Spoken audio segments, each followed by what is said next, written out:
అదే RTV app వార్తల్ని క్షణాల్లో చదివే అవకాశం ఉంటుంది. ఒక న్యూస్ పేపర్, ఒక టెలివిజన్ ఛానల్ మీ చేతుల్లో ఎప్పుడూ ఉంటాయి. ముఖ్యంగా కేంద్ర ప్రభుత్వం మూడోసారికి అధికారంలోకి వచ్చిన తర్వాత సెంట్రల్ మినిస్టర్ కుమారస్వామి గారు విశాఖపట్నానికి వచ్చి 45 రోజుల్లో పరిష్కారం చేస్తాను, ప్రైవేటీకరణ చేయనని చెప్పి అందరి సమక్షంలో మాట ఇచ్చి ఇప్పటికి 2 నెలలు దాటి 3 నెలలైనా కూడా దాని గురించి పట్టించుకుంటే పాపాన పోలేదు.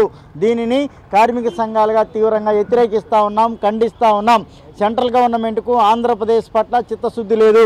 ఆంధ్రప్రదేశ్ ప్రజలు ఓట్లేసిన ద్వారా కూటమి ద్వారా అధికారంలోకి వచ్చి కూటమిలో వచ్చినటువంటి ప్రజలను విస్మరించారు, నిర్లక్ష్యం చేస్తున్నారని చెప్పి మేము కార్మిక సంఘాలుగా సిఐటిగా చెప్పదలుచుకున్నాం. అట్లాగే విభజన చట్టంలో 2014 విభజన చట్టంలో కడప జిల్లాలో స్టీల్ ప్లాంట్ ఏర్పాటు చేయాలని చెప్పారు. ఇప్పటికి 10 సంవత్సరాలు దాటినా పట్టించుకునే పరిస్థితి లేదు.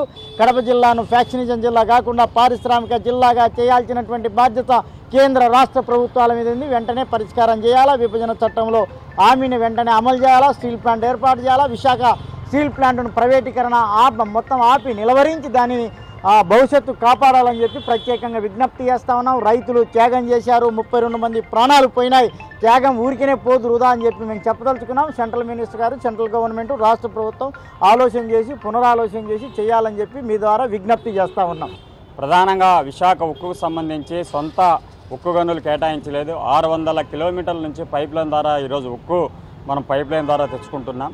ఇక్కడ కడప జిల్లాలో గతంలో ప్రైవేటు పరిశ్రమ బ్రాహ్మణి ఉక్కు కర్మాగారానికి సంబంధించి ఓబులాపురంలో ఫ్యాక్టరీ ప్రారంభం కన్నా ముందే వాళ్ళకి మైనింగ్ చేయడం జరిగింది. ప్రైవేట్ పైన ఉన్న చిత్తశుద్ధి ఈరోజు ప్రభుత్వ రంగ సంస్థ అయిన విశాఖ ఉక్కు పైన లేదు.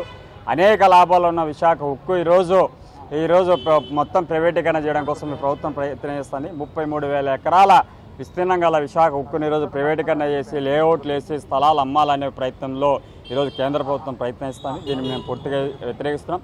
అట్లాగే విశాఖను ఎలా ఇబ్బంది పెడుతున్నారంటే విశాఖకు సంబంధించిన బొగ్గంతా కూడా ఈరోజు పోర్టుకు వచ్చింది. ఆ పోర్టులో నుంచి ఆ బొగ్గును రిలీజ్ చేయకుండా ఉత్పత్తికి ఇబ్బంది చేయడం వల్ల అక్కడ ఫర్నస్ ఇవన్నీ కూడా ఉత్పత్తి కాకుంటే అది పేలే ప్రమాదం ఉంది, బాయిలర్లు పేలే ప్రమాదం ఉందని కూడా ఉద్యోగ సంఘాలు కూడా ఒకవైపున చెప్తున్నాయి.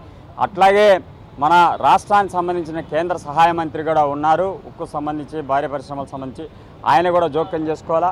అట్లాగే ఇవాళ కేంద్ర ప్రభుత్వం దగ్గర చర్చలు కూడా జరుగుతున్నాయి. ఆ చర్చల్లో విశాఖ ఉక్కును పరిరక్షించుకోవడం కోసం విశాఖ ఉక్కును ప్రభుత్వ రంగ సంస్థలను కొనసాగించాలనేది ఈరోజు ఆ చర్చల్లో కూడా మాట్లాడాలనేది.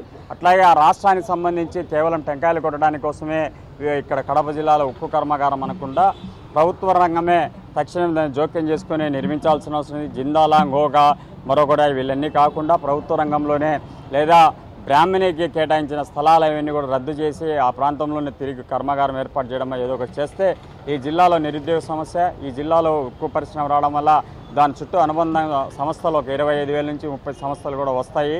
కడప రాయలసీమ నడిబొడ్డు ఉంది కాబట్టి అభివృద్ధి కావడానికి కూడా ఉపయోగపడుతుంది. ఈ వాసుల ముఖ్యమంత్రి ప్రతిపక్షాలంతా కూడా రాయలసీమ వాసులు ఉన్నారు కాబట్టి ఇది కూడా ఆలోచించి ఇవన్నీ కూడా పరిష్కరించాలి. లేకపోతే ఈరోజు కేవలం రాస్తారోకో ఆందోళన నిరసనదారని చెప్పాం. ఇలాగే కొనసాగితే జిల్లాకి ఏ మంత్రులు ఎవరు వచ్చినా కూడా వాళ్ళ పర్యటనలు ఇవన్నీ కూడా అడ్డుకొని ఆందోళన చేస్తామని హెచ్చరిస్తున్నాం. మరిన్ని వీడియోస్ కోసం ఛానల్ ని సబ్స్క్రైబ్ చేయండి, లేటెస్ట్ అప్డేట్స్ కోసం వాట్సాప్ ఛానల్ ని ఫాలో చేయండి అండ్ లింక్ డిస్క్రిప్షన్ లో ఉంది.